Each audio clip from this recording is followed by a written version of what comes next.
Ce que je voudrais simplement dire d'abord, c'est que le PIB de l'Afrique en 2018 était 4,1%. Si vous prenez la perspective, les projections que nous avons faites pour cette année, ça sera 4%. Et l'année prochaine sera 4,1%. Il ne faut pas oublier que ça c'est plus haut par rapport au niveau de la croissance moyenne globale. Donc, moi, je sais que je ne sais pas parmi vous qui nage. Quand vous nagez, les choses les plus importantes pour vous, c'est que la tête doit hein? Oui, oui. Donc, la tête de l'Afrique, hein? C'est pas dans l'eau. Hein? L'Afrique marche. Nos économies sont résilientes. C'est ça qui est très important. Et vous voyez, la raison pour laquelle nous avons cette situation, c'est le hausse en ce qui concerne les prix de matières premières. Et deuxièmement, il y a aussi l'augmentation au niveau de la demande domestique et beaucoup d'investissements au niveau d'infrastructures dans l'Afrique. Ça, c'est au niveau économique. La deuxième chose, c'est que pour la Banque africaine de développement, on continue notre travail. Et notre travail, c'est continuer à impulser, accélérer le développement de l'Afrique. Vous avez les chiffres déjà que je vous avais donnés, je ne vais pas vous répéter les choses. Mais si vous prenez par exemple l'année passée, au niveau de les high five de la Banque africaine de développement, on voyait les résultats que nous avons accomplis. En ce qui concerne l'accès à l'électricité, nous avons, il y a 4,5 millions de personnes qui ont été raccordées au réseau électrique vers le niveau branchement ou de branchement amélioré. Au niveau de l'agriculture, ça veut dire nourrir l'Afrique. Il y avait 19 millions de personnes qui ont bénéficié de l'accès aux technologies agricoles améliorées. En ce qui concerne l'industrialisation de l'Afrique, 1,1 million de personnes ont bénéficié d'investissements du secteur privé. En ce qui concerne l'intégrer l'Afrique, 14 millions de personnes ont eu accès à des services améliorés de transport à la faveur de cette priorité. Et enfin, 8 millions de personnes ont bénéficié d'un meilleur accès à l'alimentation en eau et assainissement. Ça veut dire que le travail de la banque, c'est dans la bonne direction. Donc, moi, je suis très fier de l'Afrique, je suis très fier du travail que nous avons accompli. Et je sais qu'il y a toujours des défis. Moi, je ne cache pas les choses, mais on est prêt. Ça, c'est notre travail. Il faut complètement nourrir l'Afrique. Il faut complètement assurer qu'il y aura un accès à l'électricité universelle pour l'Afrique. Qu'est-ce qu'on va faire dans l'obscurité? Qu'est-ce qu'on fait avec l'obscurité là? Rien. Donc il faut. C'est la raison pour laquelle je vous avais dit pendant la discussion que la Banque africaine de développement, c'est une phase de faire la requête à tous les actionnaires de la banque de considérer l'augmentation de capital de la banque. Ça va nous donner l'essence nécessaire dans la voiture pour aller plus vite. Parce que l'Afrique a déjà perdu beaucoup de temps. On n'a pas les gens à perdre. Si vous prenez l'agriculture, par exemple, vous prenez les situations des ravageurs des insectes, ils ne respectent pas aucune frontière. Ils font des dégradations, des destructions partout, comme les choses légionnaires, là, les insectes que nous savons.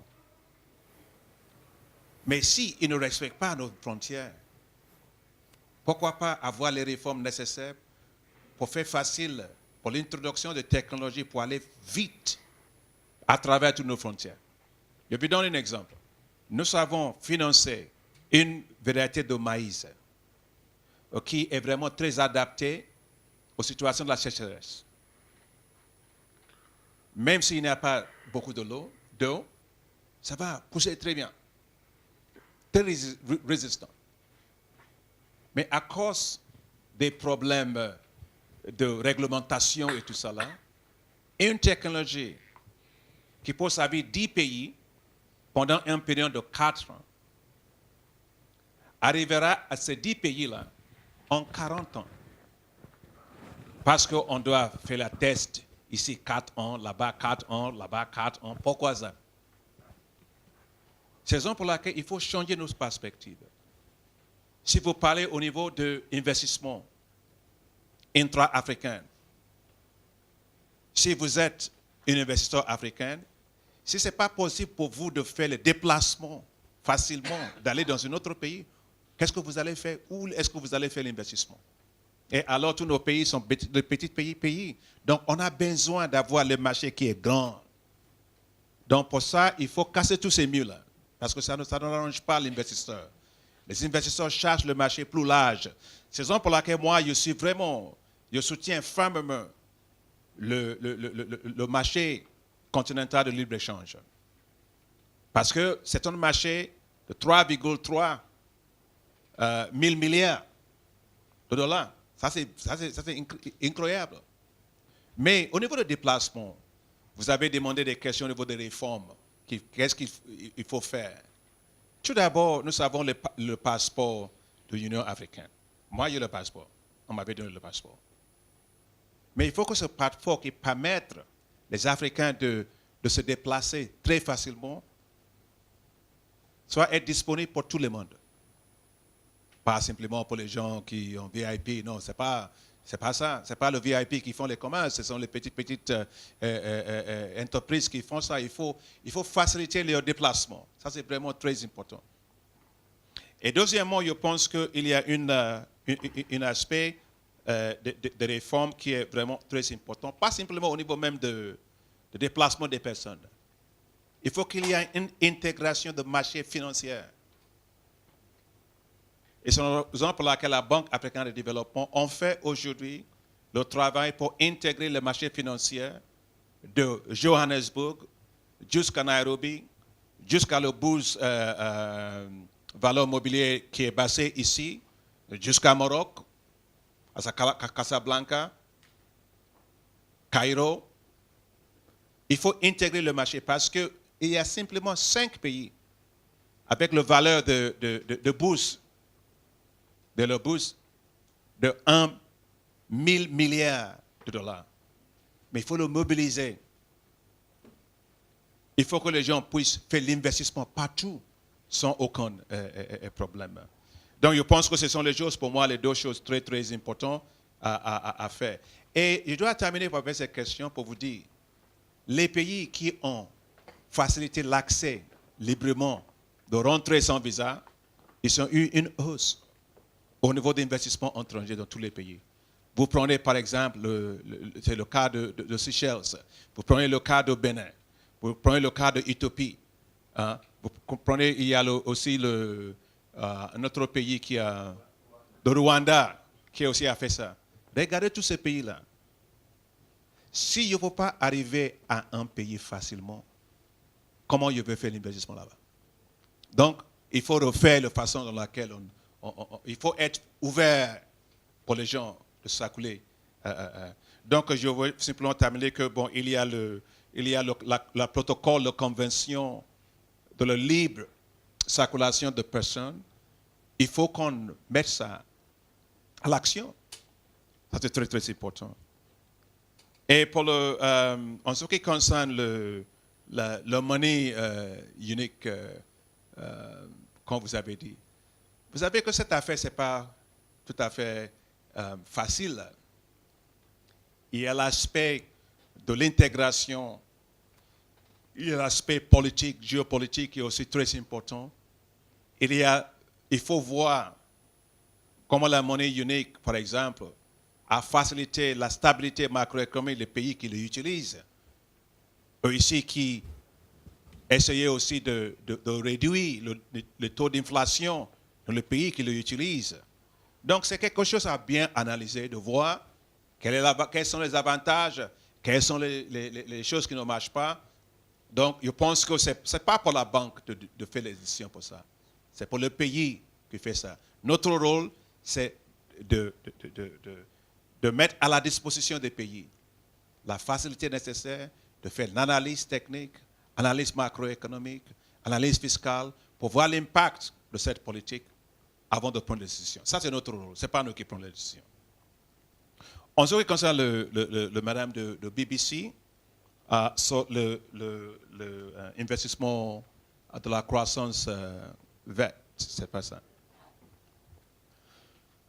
La Banque africaine de développement, on est vraiment très conscient par la situation de chauffement de l'émission de gaz à l'effet de serre. C'est la raison pour laquelle au niveau de financement climat de la banque, nous avons triplé notre financement d'arriver à 20 milliards de dollars par 2020. Triplé. Ça veut dire que le pas de notre...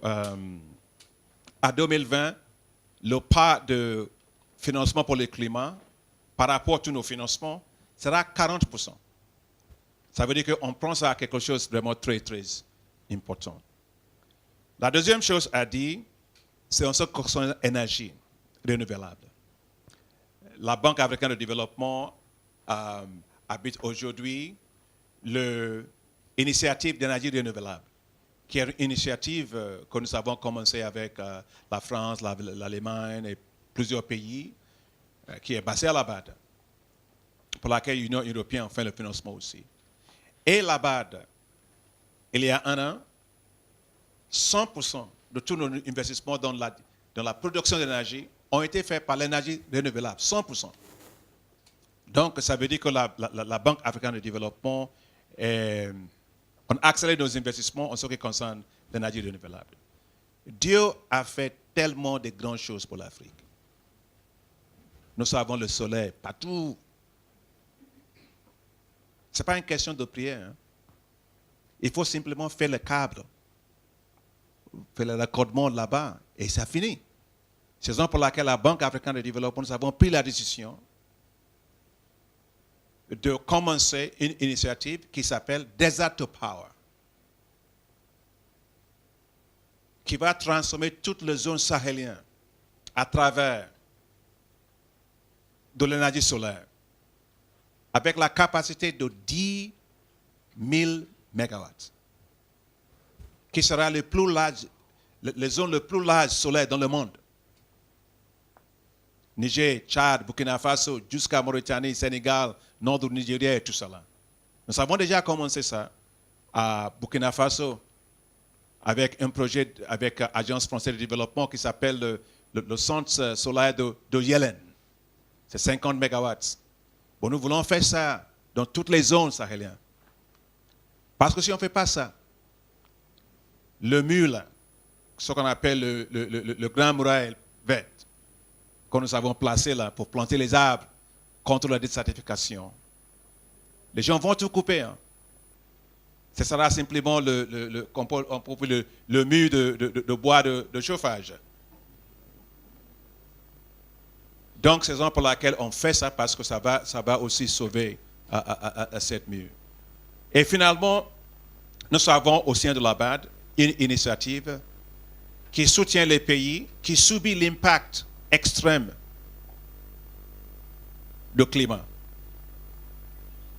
S'il y a la sécheresse, s'il y a une inondation et tout ça là, il faut qu'il y ait les ressources au niveau de la caisse publique pour financer ça, la reconstruction de routes et tout ça là. La Banque africaine de développement a commencé l'année passée le financement de 8 pays. Nous avons fait les paiements de primes d'assurance pour ce pays, de se s'assurer, se faire l'insurance contre ce type de problèmes. Donc voilà un peu ce que nous sommes en train de faire en ce qui concerne les choses du climat. Mais enfin, je dois dire, l'Afrique contribue simplement 4% de l'émission de gaz à l'effet de serre. 4% au niveau mondial. Mais c'est l'Afrique qui subit l'impact le plus grave à cause de sécheresse, à cause d'inondations. Donc, il faut qu'il y ait les ressources pour soutenir l'adaptation de l'Afrique pour pouvoir subir, réagir à cet impact. Et finalement, vous avez demandé, monsieur Reuters, c'est Reuters, le capital de la banque. Le capital total de la banque, c'est au niveau de ce qu'on appelle c'est 99 milliards de dollars. C'est presque 100 milliards de dollars. Mais si vous voyez ce qu'on doit faire, je vous avais donné les chiffres pendant les discussions.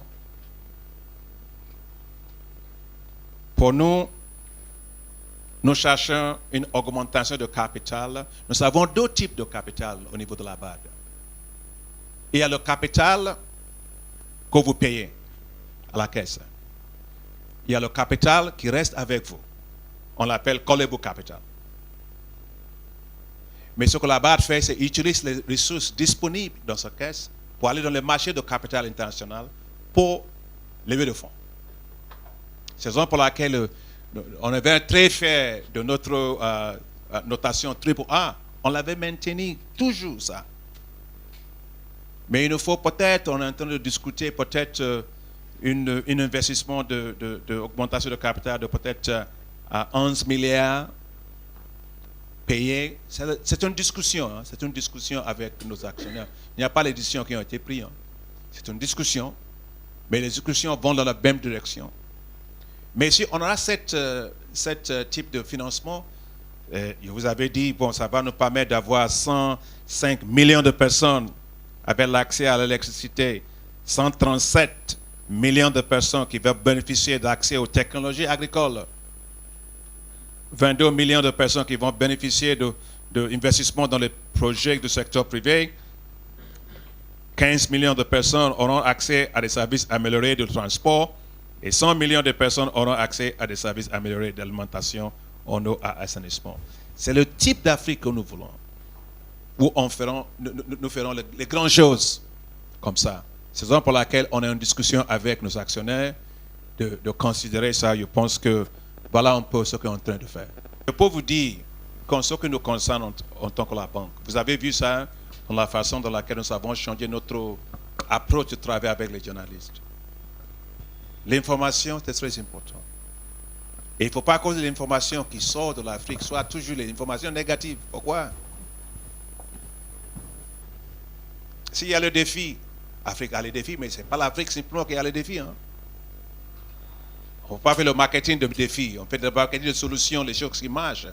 Donc, c'est la raison pour laquelle je suis vraiment très ému par votre participation à toutes nos fonctions. Et aussi les types de choses que vous écrivez sur l'Afrique. Donc, votre partenariat avec la banque, c'est très, très important. Je sais que le docteur Oladokun et aussi Nafi, ils s'engagent sur ça. En ce qui concerne précisément votre information sur comment on fait la formation des journalistes, je sais qu'ils ont dans leur travail, le plan de travail, engagement avec les journalistes de différentes spécialités, hein. Soit environnement, soit financier et tout ça là. Si vous avez besoin des formations, des visites pour voir ce qu'il base sur le terrain, on est prêt pour ça. On fait le financement. Nous avons les résultats très, très impressionnants. Mais il faut les visiter, il faut les voir, il faut voir les choses. Donc, je sais que, bon, dans la limite dans laquelle nos ressources nous permettent, on est prêt à vous engager à faire la formation, les visites nécessaires pour différents projets que le docteur Oladokun et Nafi vous avez montré aujourd'hui et les autres, parce que vous participez dans beaucoup de notre réunions. Pour Abidjan.net, votre question au niveau de la migration, la situation de migration là. Moi, je ne pense pas du tout que l'avenir des jeunes africains reste en Europe. Non. Et en même temps, je ne pense pas que l'avenir reste au fond de la Méditerranée. Et aussi, ça ne reste pas dans le désert de Sahara. Non. On ne veut pas ce type d'Afrique-là. Ça doit rester dans l'Afrique avec les croissances plus large, croissance inclusive, qui crée d'emplois. C'est ça. Ce n'est pas simplement la croissance au niveau de PIB. C'est le PIB qui crée de l'emploi pour nos jeunes. Vous avez soulevé les points. C'est la raison pour laquelle la Banque africaine de développement a pris l'approche de soutenir les pays, de créer les emplois nécessaires. Vous avez mentionné notre initiative de soutenir les pays, de créer 25 millions d'emplois. Vous voulez savoir quel État nous ont. Vous prenez par exemple initiative qu'on appelle assistance aux jeunes pour l'agriculture, sur l'agriculture. L'année passée, nous avons fait 300 millions de dollars d'investissement, de soutenir les pays pour rendre l'agriculture plus attractive pour les jeunes, pour la création de l'emploi. Et deuxièmement, à travers l'investissement de la banque, soit l'infrastructure, soit dans l'eau, assainissement, à travers de notre financement, nous avons aidé de créer 1,5 million d'emplois directs à travers de nos investissements. Donc, il y a beaucoup de choses qui se font. On est en train aussi de financer les jeunes, d'avoir accès au financement pour les petites et moyennes entreprises.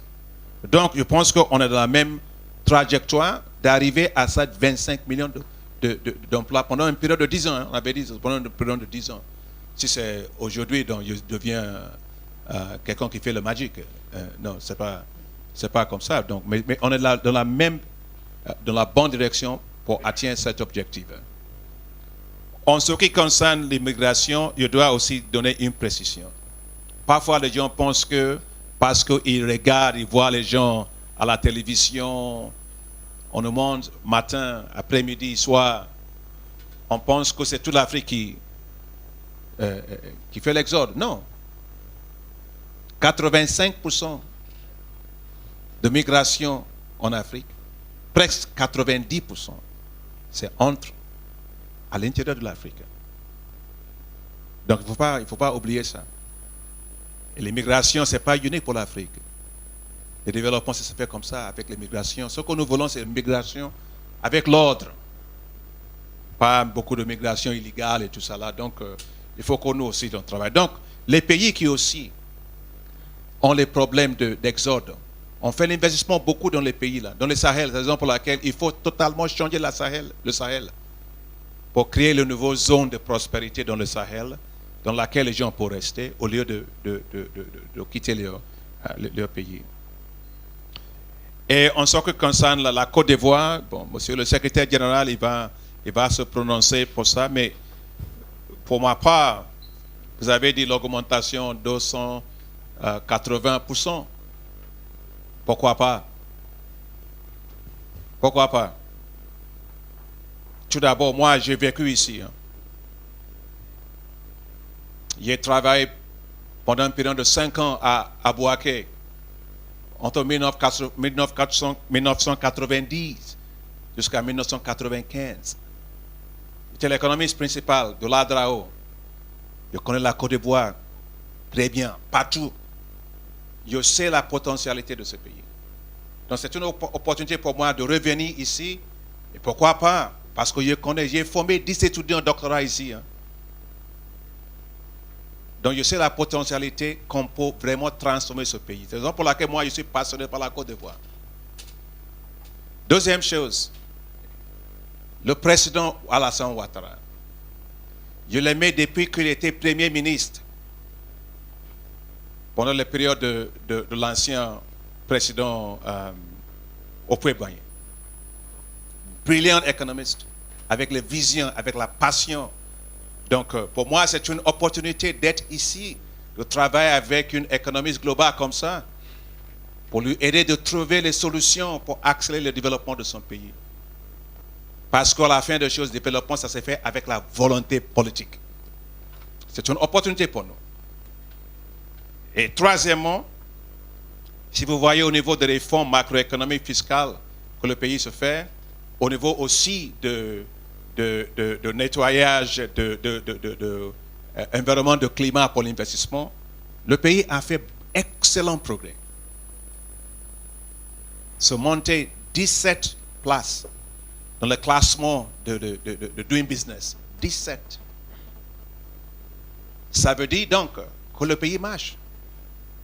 Et pour nous, il faut donner plus de ressources. C'est pour laquelle je dis, depuis que j'ai été nommé président ici, notre investissement en Côte d'Ivoire a passé de 627 millions de dollars à 1,8 milliard de dollars pendant une période de 3 ans. On va continuer à accélérer parce que le pays maintenant, on avait fait un review pour essayer de reclassifier la Côte d'Ivoire comme un pays mixte qui peut avoir accès au guichet commercial de la banque et en même temps accès au guichet concessionnaire de la banque. Et c'était bien passé. Une fois que le conseil d'administration fait le prononcement sur ça, le pays aura plus de ressources, même pour faire beaucoup de choses. Donc, je peux simplement dire que la stabilité économique, oui, mais stabilité politique, c'est très important.